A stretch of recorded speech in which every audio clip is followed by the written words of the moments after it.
dañuy xool nan la ñuy supprimer les virus ak logiciels malveillants yi nekk seen ordinateur gratuitement sans ngeen installer wala ngeen utiliser ay logiciels d'antivirus. Pour le faire da ngeen di dugg seen ordinateur ngeen appuyer simultanément la touche Windows et la touche R. Ensuite benn fenêtre d'exécution dina afficher foofu noonu si ngeen bind la commande suivante MRT. Ensuite ngeen cliquer sur OK ngeen def oui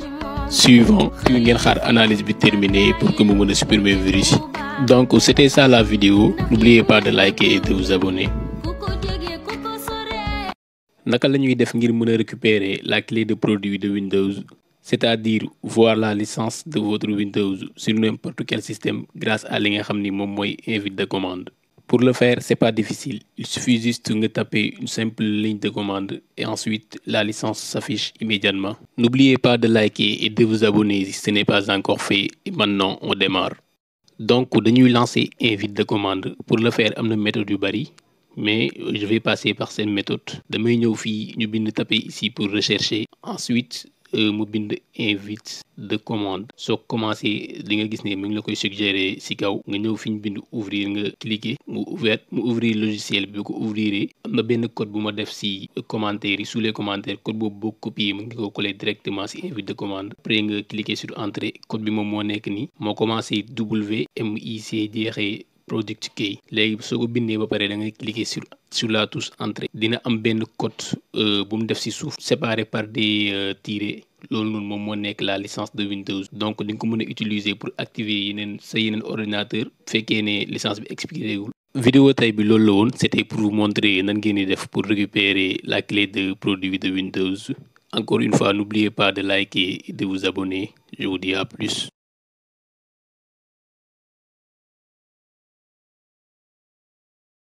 Pour yéen ñi nga xam ne wàllum développement web daf leen intéressé moo xam ngeen bëgg ci gëstu wala ngeen bëgg ci formé wu tey dama leen andil quelques jumtuwaay ak ay logiciels très utilisés dans le milieu du développement web mais aussi benn site officiel boo xam ne boo leen fa demee di ngeen mën suivre seen formation de manière convenable en fonction seen temps libre que ça soit ngeen nekk élève ngeen nekk étudiant wala sax koo xam ne nekkul ci milieu scolaire c'est-à-dire koo xam ne day liggéey jàngul mais dafa bëgg di gëstu ci wàllum développement web. Déjà avant ñuy sori il faut ñu leeral c'est quoi un développeur web. Lan mooy développeur web. Les développeurs web ay informaticiens lañ yoo xam ne dañu spécialisé wu ci wàllum programmation précisément ci développement des applications du web wala des applications qui sont exécutées à partir d'un serveur web sur un navigateur lu ci mel ne les sites web comme ni ñu ko xamee comme exemple de site web. Mën nañ ci citer lu ci mel ne Wikipédia leeral.net et cetera et cetera. En résumé développeur web yi ñoom ñooy concevoir aussi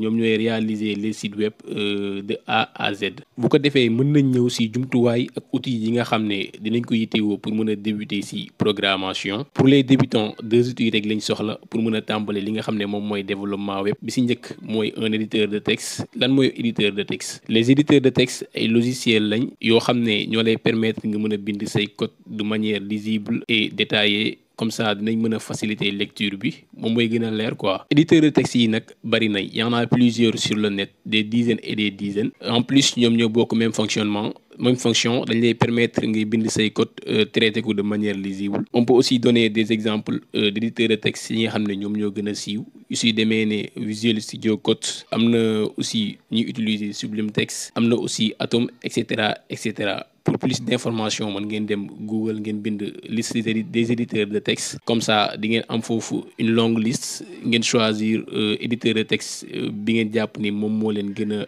arrangé. Moi de ma part je vous conseille d'utiliser Visual Studio Code ndax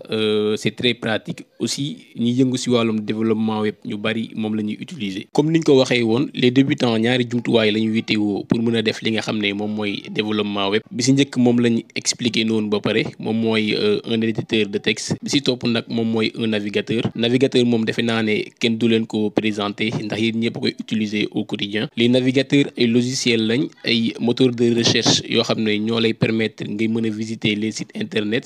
comme exemple de navigateur mën nañ ci citer lu mel ne Google Chrome, Firefox ak Microsoft Edge et cetera bari nañ daal comme par exemple boo bëggoon visiter benn site bu si mel ne Wikipédia wala leeral.net wala n'importe quel site da ngay dem Google Chrome moom mi nga xam ne navigateur la nga taper adresse site bi wala seen nom de domaine sur Google Chrome sur la barre de recherche pour mën a am accès ci site bi voilà loolu noonu moom la ñuy woowee des navigateurs. Maintenant vu que vidéo bi dafa gudd dañuy def une partie 2 pour expliquer naka la ñuy utiliser éditeurs de texte ak navigateurs yi pour mën a programmer mais aussi dinañu wax ci les langages de base du développement web qui sont le HTML, le CSS, le JavaScript et peut-être le PHP fekkee temps bi dinañu ko may. Et pour terminer dinañ leen jox benn site pour ngeen mën fa dem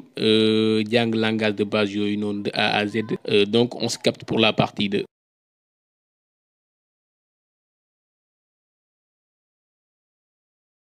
Donc dans la deuxième partie de la vidéo dinañ leen jox site yi leen di permettre ngeen mën a suivre li nga xam ne mooy seen formation en développement web mais balaa ñuy joxe site bi dañuy wax d'abord si yan langage ngeen war a débuter comme ça boo leen demee si site bi ngeen xam yan étape ngeen di suivre pour mën a am base bu dëgër. Voilà langage yi ñuy débuter en développement web nag bariwul ñoo ngi toll si 3 langages mais je vous conseille ngeen jàng ko benn par benn au lieu ngeen defandoo lépp parallèlement comme ça di ngeen mën a concentrer wu au maximum sur chaque langage pour mën a maîtriser yenn détails yi.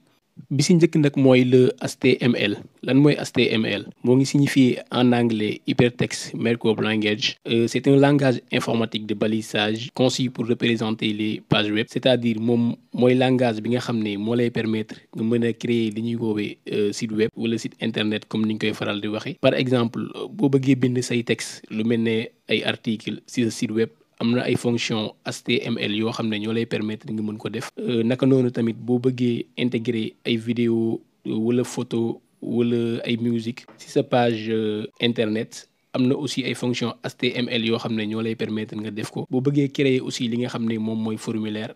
pour ñi xamul formulaire mooy des fois di ngeen dugg ci site ñu leen di demander ngeen mettre foofu seen ay données personnelles lu su demee ne seen tur wala seen sant des fois ñu demander la aussi nga bind sa adresse après nga bës enregistrer wala identifier pour mën a enregistrer aussi site bi loolu noonu moom la ñuy woowee formulaire. Maanaam ci gàttal lépp loo xam ne da nga koy gis sur les pages internet lépp loo xam ne da nga koy gis ci site internet yi de manière visible mën nga ko reproduire ak li nga xam ne moom mooy HTML. Maintenant on va passer à l'étape suivante muy naka la ñuy def pour mën a jàng HTML ak fan lañ ko mën a jàngee. Pour jàng HTML jafewul il y a beaucoup de cours sur le net am na ay cours yu bari yoo xam ne day am ci internet bi